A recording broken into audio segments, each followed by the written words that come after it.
طرح کہ میں آپ پہ قربان، یہ آپ نے کیا کہہ دیا مجھے؟ بے نفس لک الوغا۔ جناب عباس برداشت نہیں کر سکے، زار و قطار رونے لگے، آنسو ایسے بہ رہے تھے چہرے پہ۔ لیکن میں کہوں گا مولا آپ نفسیات سمجھتے ہیں جناب عباس کی، امام سے بڑا کون عالم ہوتا ہے؟ تو اب کیا کیا؟ کہا کہ بھیا ذرا ان سے کہو کہ ایک رات رک جائیں، ہمارے بھی کچھ مہمان ہیں جو پہنچے نہیں ہیں۔ کس سے کہہ رہے ہیں؟ جناب عباس سے۔ سب سے زیادہ مشکل ہی جناب عباس کے لیے تھا کہ وہ حسین کے قاتلوں سے کلام کریں اور کہیں کہ رک جاؤ۔ جناب عباس انہیں قتل کرنے کی اجازت مانگ رہے ہیں، کہہ رہے ہیں کہ مجھے اجازت دیجئے کہ ان کی جرت کیسے انہوں نے حملہ کر دیا، آپ مجھے اجازت دیں میں ان سب کو دیکھ لوں گا۔ نہیں، آپ جا کے کہہ دیں کہ آج رات رک جاؤ۔ تو جناب عباس نے اپنی تلوار کو رکھا، گھٹنے پہ توڑ دیا۔ تو جناب علی اکبر نے سوال کیا، کہا چچا کیا بات ہے، اتنے زیادہ آنسو؟ کہا علی اکبر یہ تو معلوم ہے ہم مرنے کے لیے آئے ہیں، لیکن ان دشمنوں سے ہم اس طرح سے بات کریں گے؟ سب سے زیادہ مشکل جناب عباس کے لیے تھا۔ مولا نے کسی اور سے نہیں کہا کہ آپ جا کے کہتے ہو میرے ساتھ سے، جناب علی اکبر سے نہیں کہا، کسی اور اصحاب میں سے کسی سے نہیں کہا۔ کیوں؟ جناب عباس کے لیے مشکل ہے کہ قاتل حسین سے بات کریں۔ اب جناب عباس کہہ رہے ہیں المطیع للہ ولرسولہ ولامیر المؤمنین والحسن والحسین، میں اتنا مطیع و فرما بردار ہوں کہ اگر حسین کہے میرے قاتل سے کہو رک جا تو میں اعتراض نہیں کروں گا، میں اپنے مولا کا اتنا فرما بردار ہوں، قاتل سے کہوں گا رک جا۔ جب جناب عباس جانے لگے نا تو سارا لشکر کانپنے لگا، کہا عباس آ رہے ہیں۔ کہا روکو تو صحیح، عباس کیوں آ رہے ہیں؟ عمر سعد بہت پریشان تھا، کہا کیوں آ رہے ہیں عباس؟ کہا کہ آپ کیا بات ہے کیوں آ رہے ہیں؟ کہا خبردار میں تم سے بات نہیں کرنا چاہتا، میرے مولا نے حکم دیا۔ اللہ اکبر، کہا میرے مولا نے حکم دیا۔ تو اس نے فوراً ایک مرتبہ لہجے کی دیر نہیں کی اور ایک جملہ کہا کہ اگر آپ کہیں تو ہم آپ کے لیے امان نامہ لا سکتے ہیں۔ تو جناب عباس کی آنکھوں میں جلال آیا، کہا سن میں تجھ سے کلام نہ کرتا اگر میرے مولا نے حکم نہ دیا ہوتا۔ کہ صرف اتنی سی دیر کا انتظار کر لے کہ ذرا کل کی صبح ہو اور میرے مولا مجھے اجازت دیں، میں پھر تمہیں بتاؤں گا کہ جنگ کیسے ہوتی ہے۔ میں نے سارے لشکر کو دیکھ لیا، میں صرف اکیلا میدان جنگ میں اتروں گا، تم سب کو دیکھ لوں گا، مجھے امان نامے مت دو، اپنے لیے امان مانگنا جب میں کل آؤں گا حسین کی طرف سے۔ اب جناب سید الشہداء نے روک دیا، کہا عباس ابھی آپ رک جائیے، پہلے اصحاب کو جا لینے دیں۔ کہا مولا یہ بوڑھے ہیں بزرگ ہیں، ذرا مجھے جانے تو دیجئے۔ کہا عباس آپ میری فوج کے سپہ سالار ہیں۔ اب میں پتہ نہیں پیش کر پا رہا ہوں یا نہیں کہ عباس کے لیے یہ جہاد اصغر نہیں ہے جنگ، یہ جہاد اکبر ہے، جو بار بار اجازت مانگے کہ میں سب کو دیکھ لوں۔ جناب سید الشہداء بار بار کہتے ہیں کہ نہیں عباس آپ تو فوج کے سپہ سالار ہیں۔ آئیں ذرا میں آج کچھ مسائل پیش کرنا چاہتا ہوں، شاید آپ کے لیے کچھ جدید ہوں گے جملے میں پیش کروں۔ میں جناب عباس اور جناب علی اکبر کے چند جملے پیش کرنا چاہتا ہوں مصائب کے۔ آئیں ذرا میرے ساتھ کچھ دیر کے لیے میدان کربلا میں چلیے گا۔ ذرا ایک مرتبہ تصور کریں کہ شب عاشور ہے، آج جیسی رات ہے کاش ایسی ہی رات ہوتی، زیادہ گرمی نہ ہوتی، گرمی کی تپش بہت زیادہ تھی۔ جناب عباس نے ایک مرتبہ سارے لشکر کو دیکھا اور آئے، کہا علی اکبر میں نے سارے لشکر کو دیکھ لیا اور جو میں پہلے جملے پیش کر چکا ہوں، کہا کہ ایک مرتبہ 4 حصوں میں تقسیم کریں گے، 2 حصوں سے اکیلا میں جنگ کروں گا، علی اکبر ایک حصے سے آپ جنگ کیجئے گا اور ایک حصے سے سارے اصحاب۔ میں جلدی سے جو میرے مقابلے میں دشمن آئیں گے سب کو قتل کروں گا، پھر آپ کی مدد کے لیے آ جاؤں گا، پھر ہم دونوں اصحاب کی مدد کے لیے جائیں گے۔ علی اکبر ہم مولا حسین کو کوئی زحمت نہیں دیں گے، کہ کل حسین کو لڑنے کی اجازت نہیں ہوگی، ہم خود ہی جا کے سب کو دیکھ لیں گے۔ ہم مولا سے کہیں گے مولا آپ آرام کیجیے، میں اکیلا سب کو دیکھ لوں گا۔ اب میں پتہ نہیں جملے سمجھا پا رہا ہوں یا نہیں۔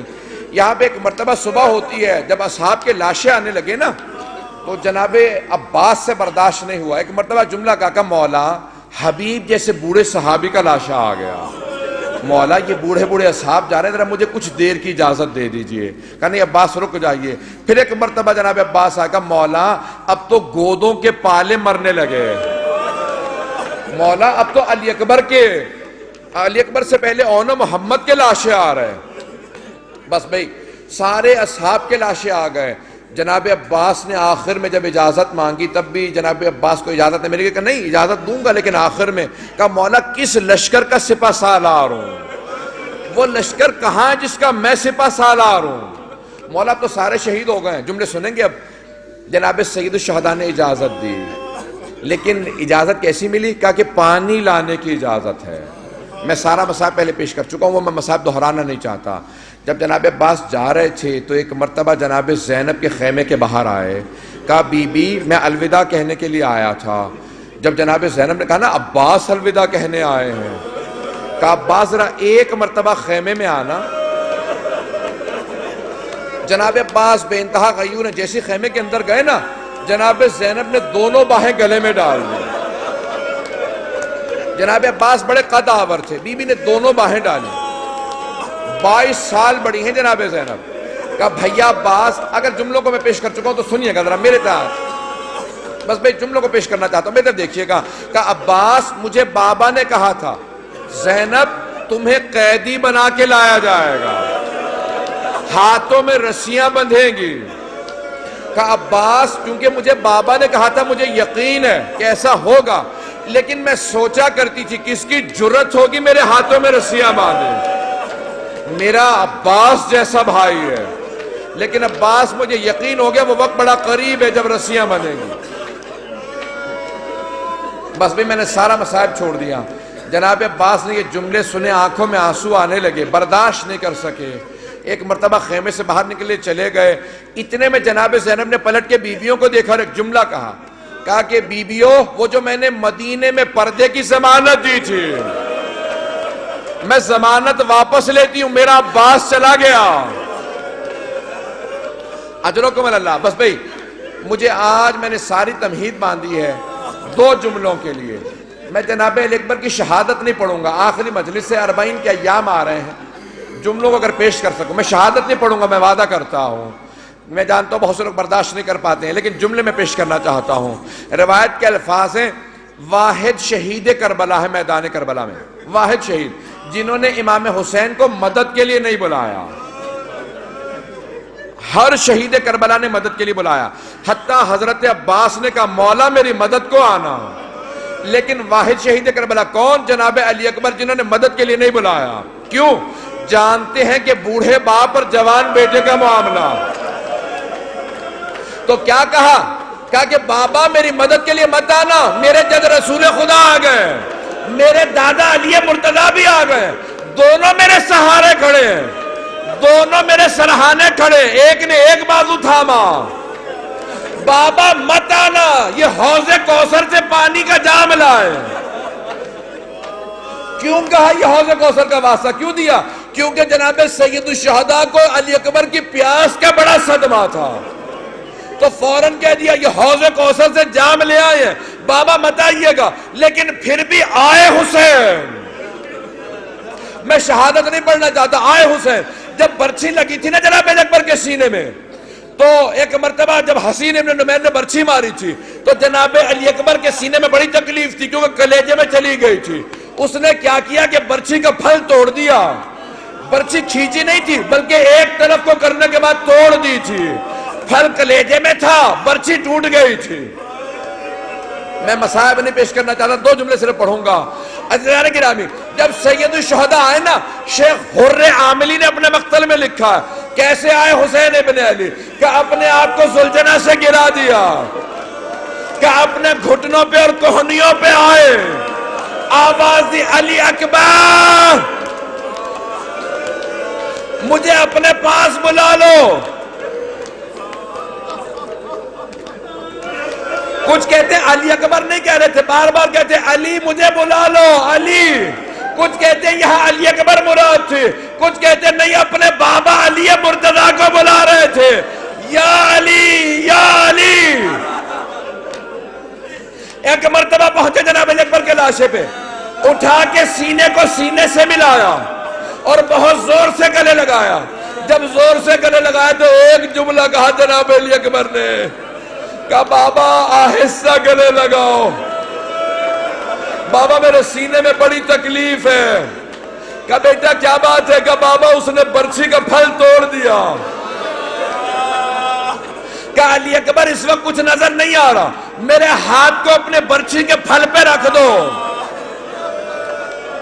میں نے بہت سوچا, پروردگارہ تو نے کچھ دیر کے لیے نور کو کیوں چھینا؟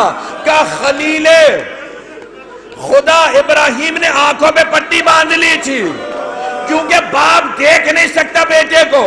حسین نے کہا پروردگارہ میں بغیر پٹی کے جاؤں گا۔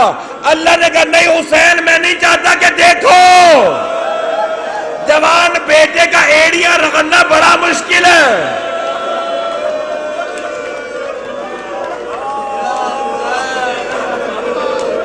آخری جملے سن لیں۔ بس ایک مرتبہ جب پہنچے کہ بیٹا میرے ہاتھ کو برچھی کے پھل پہ رکھ دو، اگر دیکھ سکے میری طرف۔ میں آخری جملے کو پیش کر رہا ہوں، میں نے شہادت نہیں پڑھی، میں نے نہیں بتایا کیسے شہید ہوئے۔ ایک مرتبہ سید الشہداء نے دونوں گھٹنے زمین پہ رکھے، ایک ہاتھ برچھی کے پھل پہ رکھا، دوسرا سینے پہ رکھا، نجف کا رخ کیا، کہا بابا میری مدد کو آنا، میں علی اکبر کے سینے سے برچھی نکال رہا ہوں۔ بس برچھی کا کھینچنا تھا، جناب علی اکبر نے ایڑیاں رکھ لی، کہا بابا الوداع۔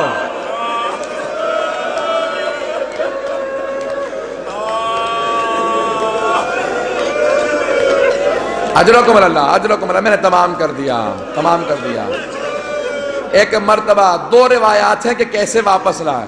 ایک روایت کے الفاظ ہیں کہ سید الشہداء نے لاشا اٹھا لیا، دوسرے روایت کے الفاظ ہیں آواز دی یا اطفال بنو ہاشم احملوا اخاکم، اے بنی ہاشم کے بچوں ذرا آ جاؤ، بچوں آ جاؤ ذرا دیکھو میں کیسے لاشا اٹھاؤں گا۔ آخری جملے کو پیش کر رہا ہوں، میں نے تمام کر دیا، زیادہ طولانی نہیں پڑھوں گا، میں جانتا ہوں بہت سے بزرگ برداشت نہیں کر پا رہے۔ ایک مرتبہ امام سجاد نے آواز دی، پھوپھی اماں کیا بات ہے، یہ بیویاں خیموں سے باہر کیوں نکل رہی ہیں؟ کہا بیٹا سجاد میں خیمے کا پردہ ہٹاتی ہوں، آپ خود دیکھ لے۔ مولا کہتے میں نے دیکھا میرا بوڑھا باپ ایک لاشے پہ جھکا ہوا تھا، جب لاشے کو اٹھایا بیویاں تڑپتی جاتی تھی، سروں کو پیٹتی جاتی تھی۔ الا لعنت اللہ علی القوم الظالمین۔